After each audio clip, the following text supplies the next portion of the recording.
Current Call is the second season of Hazbin Hotel's 8th episode and season finale. In it, everyone's trying to deal with Vox's weapon of mass destruction. Shenanigans ensue. The episode begins with the planning. Via a silly sketch, Charlie and Vaggie will go to the dinner with Vox. Everyone else will sneak in, using Baxter's employee key. Then Cherry and Husk will grab Angel and snap the mind control. With the power of friendship, splash him with water or something. And if that doesn't work, just knock his ass out and drag him back. We can figure out the rest. Meanwhile, Baxter will hack the system and Nifty guard him, which she takes very seriously. It won't take long until Vox figures out what's going on, but by then we have Penchus on camera. Notice how he looks like how he was in hell because they don't know about his color swap. Then Charlie and Emily sing a song and they live in harmony. And Vaggie can blow up the thing. At the soirée, everyone got new suits. Even Charlie and Vaggie does. Vaggie's hair like this and her eye patch resemble her early concepts. Charlie's dress kind of resembles an apple, like the yellow pants is the inside and it's cut open with the dress. Vaggie has two feathers that resemble bunny ears. And the rest of her dress looks like a pirate that survived being blasted by a cannon, but one side of her clothes were burned off. You're so fucking funny. Val's getting upset about all of this, as Vox mocks Charlie with a slideshow of the past episodes. This photo of Charlie crying is his contact photo. Vaggie tries talking to Carmilla. She's not budging, but Vaggie reminds her that Vox will still have a all-powerful cannon afterwards. Emily's on lookout. Husk doesn't know what a pangolin is, because let's be 1000% honest, nobody knew what a pangolin was outside of East Asia before 2020, outside of Sandshrew from Pokemon. Emily doesn't need an actual telescope because she got angelic vision. Everyone sneaks in, but the cameras are on the sharks. Angel relapsed hard. Baxter's able to hack the system very easily. Vox goes in to stop it. His current looks like a shark, but he's able to bypass as Charlie gives her a slideshow about Penchus and redemption. Vaggie tries figuring out the cannon and finds Luz in it. Baxter literally mutes Vox, and they're about to go live, and they have technical issues. Baxter's pinned to the wall with hashtag short stuff and hashtag dumbfish nerd, because the Lollipop Guild now has to deal with a wicked bitch. Wow, you're really pretty, lady. I know. And so they fight. Vox messes with his audio as they literally stuff Angel in a bag and go, just for Val to walk in on them. Emily pops in, saying that heaven believes in you, but then Vox uses hypnosis. Baxter was distracted by watching the fight, and it's very fluid and fast-paced, so I don't really blame him. As Husk and Cherry now have to fight a Florida man and his creepy clown sex bot. Vox declares himself the most powerful sinner in hell. Charlie rebukes it, but Alastor is like, just humor him. Do me this favor, calling back to last season. So she does, which powers him up. Ice cream sinner, mime sinner. But now because Al's no longer the strongest sinner in hell, this breaks the chain that Rosie had on him. And with Vox touching Charlie, this also breaks his chain on him.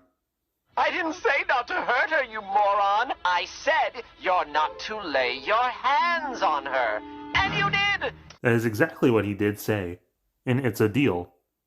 You're not to lay your hands on Charlie Morningstar. You just got lawyered. This leads into a rematch between Al and Vox. Al summons his little minion things that he remembered he had, and Vox goes full demon, resembling a virus. It's a fun, large-scale fight with great CGI integration. Gilfs. With the others using Val's terrible eyesight, they're able to kick the shit out of him. But Angel's still possessed, so he starts strangling Cherry. But thanks to the power of friendship and breaking a bottle over Angel's head, they're snapping him out of it. Then they blow up Val. Alastor's pulling wires, so Vox literally calls Shockwave.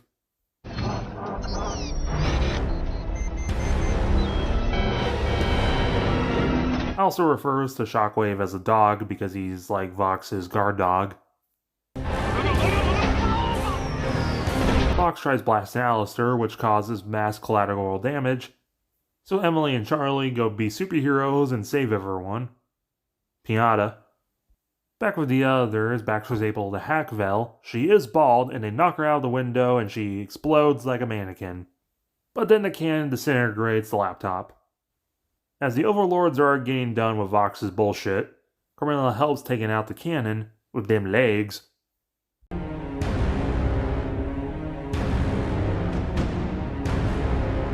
Emily grabs Alastor, but then she gets skimmed by the cannon, which is Lute's cue. But oh no, consequences for Vox's actions and his approval ratings in the toilet. And Val's even more popular.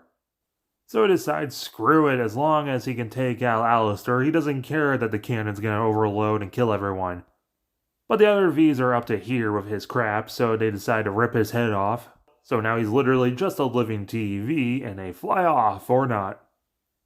Emily uses her power to try and encase the cannon in a bubble, singing the song Hear My Hope, about hope for a better tomorrow. Charlie joins in.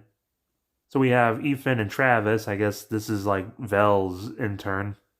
Husk joins in, as well as Nifty. Angel and Cherry aren't able to shoot beams, so it's only the Overlords that can. So Nifty is an Overlord, which was confirmed in the pilot. You can kind of see her in silhouette with Husk. And just the idea of Nifty holding power over other people is just really funny to me. But then Lute flies in and interrupts the song. Don't persist. Or what? I'll take your other eye. Just try! Loot, this isn't what we talked about. So Vaggie and Lute have a rematch. And Abel sings a Fall Out Boy song about how he wishes he was strong like his brother Kane. And he wishes he wasn't such a coward, but he's got to do something. Let me stop you right there. Channeling his dad's energy, so maybe next season, Lute. This gets inspiring as the other Overlords join in. And I like that all their beams are different, like Husk resembles his magic, Nifty's resembles Stitch's, Zestial's his yellowish green, Carmilla's is red. Prick and Hatchet both have spiky things, but they're both different. Maestro has cyan flames, Zilly has soundbar.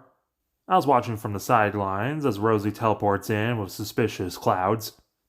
Rosie is not happy about Alastor's chain being broken, and tells him to get in there and help. And Al's like, yeah, whatever, let them die, who cares? Apparently Rosie does. New deal. If you fix this shit, I'll do something for you then. And so Al's staff is fixed and they join in. Al appropriately has black and green powers, as Rosie has suspiciously yellow with rose details. Velvet and Valentino join in, not because they're redeemed, but because they don't want to be blown up. Vox is humbled as the cannon explodes into a Hell Borealis. The power of friendship prevailed. We're gonna pretend like we didn't help cause all this. Oh hey, What's-Her-Face is alive. And only now does Pensius get through to Hell. He's able to finally talk with Cherry again, and it's super duper cute. Baxter and Nifty hook up. Fox is going to be mounted on a wall. And Angel leaves the hotel and goes back to Val.